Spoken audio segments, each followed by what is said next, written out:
রূপপুর পারমাণবিক বিদ্যুৎ কেন্দ্রে হামলার চক্রান্ত চলছে। যদি একটা উন্নয়ন প্রকল্প ধ্বংস হয়, এর দায় সম্পূর্ণ তারেক রহমানকে নিতে হবে। রূপপুর পারমাণবিক বিদ্যুৎ কেন্দ্রে হামলা চালানোর চক্রান্ত চলছে এবং এটা পুরোটাই সাম্রাজ্যবাদী গোষ্ঠীর চক্রান্ত। আর এই সাম্রাজ্যবাদী গোষ্ঠী চায় বাংলাদেশ যেন কোনোভাবেই পরমাণু শক্তি সম্পন্ন দেশ হিসেবে যেন কোনো কর্মকাণ্ড পরিচালনা করতে না পারে। কারণ বাংলাদেশ কখনো সাম্রাজ্যবাদী গোষ্ঠীর পা চাটে না, বাংলাদেশ কখনো পাকিস্তানের পা চাটে না, বাংলাদেশ কখনো ইন্ডিয়ার পা চাটে না। বাংলাদেশ সবসময় স্বাধীনভাবে পরিচালিত হতে থাকে। আর এজন্যই সাম্রাজ্যবাদী গোষ্ঠী থেকে শুরু করে প্রতিবেশী দেশ সবাই বাংলাদেশ নিয়ে একটু শঙ্কিত থাকে।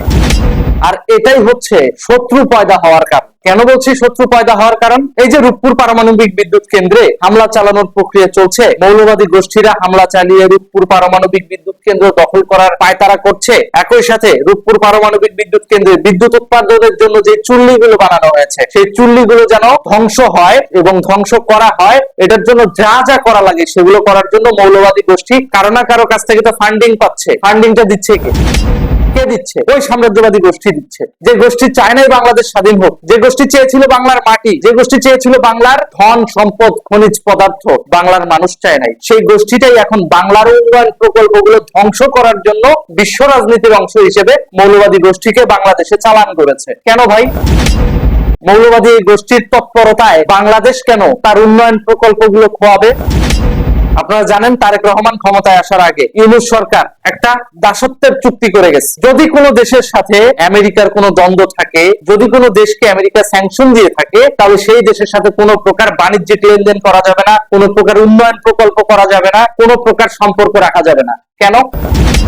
আমেরিকার সমস্যা আমেরিকার সাথে ওই দেশ বুঝবে, তাতে আমাদের, আমরা ভোক্তা রাষ্ট্র অর্থাৎ ক্রেতা, যে দোকানে 2 টাকা কম পাবো সেই দোকান থেকে জিনিস কিনবো, সেটার জন্য আমার আমেরিকার পারমিশন নেওয়া লাগবে কেন? আর এই দাসত্বের চুক্তি ডক্টর ইউনূসের মতো কুলাঙ্গার করে গেছে। এখন বলছেন এই ওপেনলি এই ভিডিওতে কেন একজন গুণী মানুষকে আমরা গালি দিচ্ছি? ও তো গুণী মানুষ নয়, ও তো দেশদ্রোহী। ও দেশদ্রোহী, ও নোবেল লরিয়েটকে এর থেকে বড় কোনো পুরস্কারও যদি ও পেয়ে থাকে তাতে আমার কিচ্ছু যায় আসে না।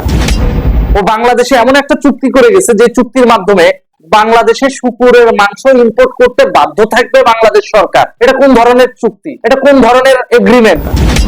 সে কি কানা? সে কি মূর্খ? সে এগুলো পড়ে দেখে নাই? তার পড়ে দেখা উচিত ছিল না? সে কেলায় বলবে আমি তো রাজনীতির কিছু বুঝি না, আমাকে বলেছে আমি করেছি। তোমারে বলছে তুমি করছো, তুমি ওই পোস্টে গেলে কেন? যদি তোমার লাইবিলিটিস নেওয়ার সক্ষমতা না থাকে, কেন একজন গণতান্ত্রিক সরকারকে উৎখাত করলে তুমি? এখন পুরো বাংলাদেশটাকে জঙ্গিবাদী রাষ্ট্রে পরিণত করেছে এই বাংলাদেশের কথিত কিছু সমন্বয়ক নামধারী জুলাই সন্ত্রাসীরা। এদেরকে তো এখন ধরে ধরে পেটানো উচিত। আপনার এলাকায় যে ছেলেটা সমন্বয়ক পরিচয় দিত তাকে খুঁজে বের করেন এবং এগুলোকে গাছে ঝুলিয়ে পেটান। এগুলো সবগুলো জামাত শিবিরের স্পাই, একই সাথে পশ্চিমা সাম্রাজ্যবাদী গোষ্ঠীর দালাল। এই সমস্ত দালালদের হাত থেকে বাংলাদেশকে রক্ষা করতে হবে, একই সাথে বাংলাদেশের উন্নয়ন প্রকল্প ধ্বংসের হাত থেকে বাঁচাতে হবে। কেন বলছি এই কথা? সাম্প্রতিক সময়ে পুলিশ হেডকোয়ার্টার থেকে একটা নথি ফাঁস হয়েছে। সেই নথিতে স্পষ্ট বলা হয়েছে সংসদ ভবন সহ বাংলাদেশের রাষ্ট্রের বিভিন্ন গুরুত্বপূর্ণ স্থাপনা ধ্বংস করে দেওয়া হবে এবং এই মর্মে জঙ্গিবাদের একটা বড় নেটওয়ার্ক সক্রিয়। এখন জঙ্গিবাদের এত বড় নেটওয়ার্ক সংসদ ভবনে হামলা করে বা কি করবে, বা অন্যান্য রাষ্ট্রীয় ভবনগুলোতে হামলা করে তারা পাবেটা কি? সংসদ ভবনে কি আছে? টাকার যদি দরকার হতো তাহলে বাংলাদেশ ব্যাংকে হামলা করতো, কারণ বাংলাদেশ ব্যাংকে কিছু হলেও ক্যাশ থাকে, কিংবা অন্যান্য ব্যাংকে হামলা করতো, তা তো করছে না। তাহলে তারা কোথায় হামলা করবে? তারা হামলা করবে মূলত পারমাণবিক বিদ্যুৎ কেন্দ্রে।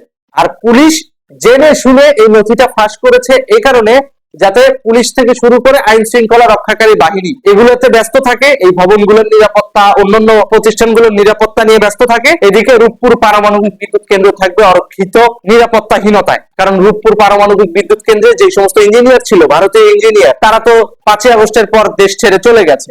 যে সমস্ত রাশিয়ান প্রকৌশলী গুলো ছিল তাদেরকে বিভিন্ন জায়গায় গুপ্ত হত্যা করে লাশ বিভিন্ন জায়গায় ফেলে দিয়েছে, যাতে বাংলাদেশের এই প্রকল্পটা বাস্তবায়ন না হয়। এখন এই যে বাংলাদেশের রাষ্ট্রীয় ঝুঁকি রয়েছে, বিভিন্ন রাষ্ট্রীয় স্থাপনায় হামলা হতে পারে, এই কথা বলে পুলিশ জেনে শুনে একটা নথি পাবলিকের মাঝে ছড়িয়ে দিয়েছে যে হ্যাঁ, এই যে দেখো পুলিশ হেডকোয়ার্টারের রিপোর্ট, বলা হয়েছে বিভিন্ন রাষ্ট্রীয় স্থাপনায় হামলা হতে পারে। এটা বইলা পুলিশ প্রশাসনকে ব্যস্ত রাখবে, আর এইদিকে রূপপুর পারমাণবিক বিদ্যুৎ কেন্দ্রে মৌলবাদী গোষ্ঠী আক্রমণ চালিয়ে সেটা দখল নিবে, যাতে খুব সহজেই এই ইউরেনিয়াম গুলোকে মিসইউজ করা যায়। আপনি একবার চিন্তা করেন, যে ইউরেনিয়াম দিয়ে আমরা বিদ্যুৎ উৎপাদন করব বলে বাংলাদেশে ইউরেনিয়াম নিয়ে আসা হয়েছে, সেই ইউরেনিয়াম দিয়ে যদি বোম, মিসাইল, অস্ত্র তৈরি হয়, তাহলে সেই ইউরেনিয়াম ব্যবহার হবে আপনাকে আমাকে হত্যা করার পেছনে। পরিকল্পিতভাবে তারেক রহমান পুলিশের মাধ্যমে এই তথ্যটা এক্সপোজ করেছে যে রাষ্ট্রীয় বিভিন্ন স্থাপনায় হামলার ঝুঁকি রয়েছে। সরকার কি জানে না? সরকারের কাছে কি গোয়েন্দা রিপোর্ট নাই? বিশ্বের বড় বড় তাবড় গোয়েন্দা সংস্থার ইনফরমেশন কি সরকারের কাছে যায় না? অফিসিয়াল রিপোর্ট কি সরকারের কাছে যায় না? অবশ্যই যায়। তাহলে কেন তিনি এই সমস্ত রিপোর্ট পাওয়ার পরেও কোনো পদক্ষেপ নিচ্ছেন না? কেন তিনি রূপপুর পারমাণবিক বিদ্যুৎ কেন্দ্রের নিরাপত্তা নিশ্চিত করছেন না? বরং রূপপুর পারমাণবিক বিদ্যুৎ কেন্দ্র থেকে দৃষ্টিভঙ্গি ঘুরিয়ে নিয়ে এসে আমাদেরকে গেলানো হচ্ছে সংসদ ভবনে হামলা হতে পারে, শাহবাগে হামলা হতে পারে, রাষ্ট্রের বিভিন্ন স্থাপনায় হামলা হওয়ার শঙ্কা রয়েছে। তাহলে তুমি পুলিশ প্রশাসন যদি সব জানো, কেন এগুলো জনগণের সামনে প্রকাশ করছো না? ও, এখানে তারেক জিয়ার স্বার্থ আছে, কারণ তারেক জিয়া নিজেই আমেরিকাপন্থী। আর ওই যে রূপপুর পারমাণবিক বিদ্যুৎ কেন্দ্রটা, ওইটা রাশিয়া বাস্তবায়ন করছে, যে রাশিয়ার উপর আমেরিকার আগে থেকে স্যাংশন দেওয়া আছে। আর বাংলাদেশে তো ওই চুক্তি, দাসত্বের চুক্তি তো ইউজ করেই গেছে যে আমেরিকার যে দেশে স্যাংশন আছে সেই দেশের সাথে কোনো প্রকার বাণিজ্য লেনদেন করা যাবে না। তো যেহেতু তারেক রহমান ইউনুসেরই ফুটপ্রিন্ট বাস্তবায়ন করতেছে, অর্থাৎ ইউনুসেরই এজেন্ডা বাস্তবায়ন করতেছে তারেক রহমান, সেহেতু তারেক রহমান কি করবে? এই জিনিসটা ঠেকানোর জন্য আমেরিকাকে সমর্থন দিবে। কারণ আমেরিকা আগে থেকে রাশিয়াকে স্যাংশন দিয়েছে, আর রাশিয়ান একটা প্রকল্প বাংলাদেশে চলবে, আমেরিকা পন্থী সরকার সেটা হতে দিবে? এটা তো হতে পারে না। এই রাজনীতি বা এই কূটনীতি বাংলাদেশের মানুষ বোঝে। তারেক রহমান সাহেব, এই কূটনীতি বাংলাদেশের মানুষ বোঝে। আপনি ইউরেনিয়াম নিয়ে যদি মৌলবাদী গোষ্ঠীর হাতে তুলে দেন এবং তাদেরকে সেই রাস্তা করে দেন ইউরেনিয়াম দখল করার, তাহলে মনে রাখেন হয়তো আপনি আপনার পরিবার নিয়ে চলে যাবেন লন্ডনে, কিন্তু বাংলাদেশের মানুষের কিন্তু এই দেশে থাকতে হবে। তারা তাদের জীবন বাঁচানোর জন্য হলেও আপনাদের মতো সাম্রাজ্যবাদী দালালদেরকে সাইজ করতে রাস্তায় নেমে আসবে। আমাদের শক্তি কিন্তু কোনো অস্ত্রের শক্তি না, আমাদের শক্তি জনগণের শক্তি, আমাদের শক্তি সাধারণ মানুষের শক্তি। একটা ভাব চিন্তা করে দেখলেন না, যদি ওই রূপপুর পারমাণবিক বিদ্যুৎ কেন্দ্রটা আজকে মৌলবাদী গোষ্ঠী তেহরিকি তালেবান পাকিস্তানের দখলে চলে যায়, তাহলে কত বড় ধরনের দুর্ঘটনা ঘটতে পারে। ওই এলাকায় যদি পারমাণবিক বোমা বিস্ফোরিত হয়, যশোর, খুলনা, এদিকে সাতক্ষীরা, এদিকে পশ্চিমবঙ্গের বর্ডার ঘেঁষা অঞ্চলগুলো, সাধারণ মানুষগুলো নির্বিঘ্নে অসুস্থ হয়ে পড়বে, তাদের জীবনের ঝুঁকি তৈরি হবে। আর আপনি তো সেটাই চাচ্ছেন মনে হচ্ছে, কারণ এখানে মেডিকেল সায়েন্সের একটা ব্যবসা যাতে ইম্পোজ করা যায়। কারণ সাম্রাজ্যবাদী গোষ্ঠী করোনা তো একটা ব্যবসা করে গেছে, করোনার ভ্যাকসিন দিয়ে, যেটা প্রধানমন্ত্রী শেখ হাসিনার কারণে বিশ্বব্যাপী ওরা ব্যবসা করতে পারলো, বাংলাদেশে করতে পারেনি। বাংলাদেশে ভ্যাকসিন কিন্তু ফ্রি দিছে, সরকার কিনছে, কিনে আইনে ফ্রি দিছে। এখন ভবিষ্যতে বাংলাদেশে যদি এই তারেক রহমানের কারণে বোমা বিস্ফোরিত হয়, অর্থাৎ পারমাণবিক বোমা বিস্ফোরিত হয়, তাহলে এখানে সাধারণ মানুষ যেভাবে ক্ষতিগ্রস্ত হবে, সাধারণ মানুষের যেভাবে জীবনের ঝুঁকি তৈরি হবে, সেই ঝুঁকি মোকাবেলায় যে ওষুধ দরকার, টিকা প্রয়োজন হবে, সেই ওষুধ আর টিকা তো ওই আমেরিকার কাছ থেকেই নিবেন। কারণ তখন আমেরিকা চাইলে চীনকে স্যাংশন দিয়ে চীনের ব্যবসা বাংলাদেশে বন্ধ করে দিবে। আর রাশিয়াতে তো স্যাংশন দেওয়াই আছে, রাশিয়া তো বাংলাদেশে টিকা দিতে পারবে না, তো অনায়াসে বাধ্য হয়ে আমেরিকার কাছ থেকে তখন টিকা বেশি দামে কিনতে হবে।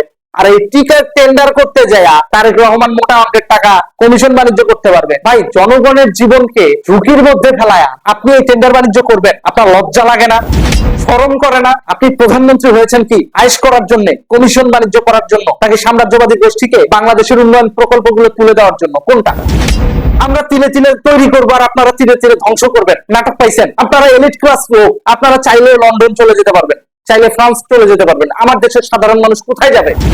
কোথায় যাবে তারা?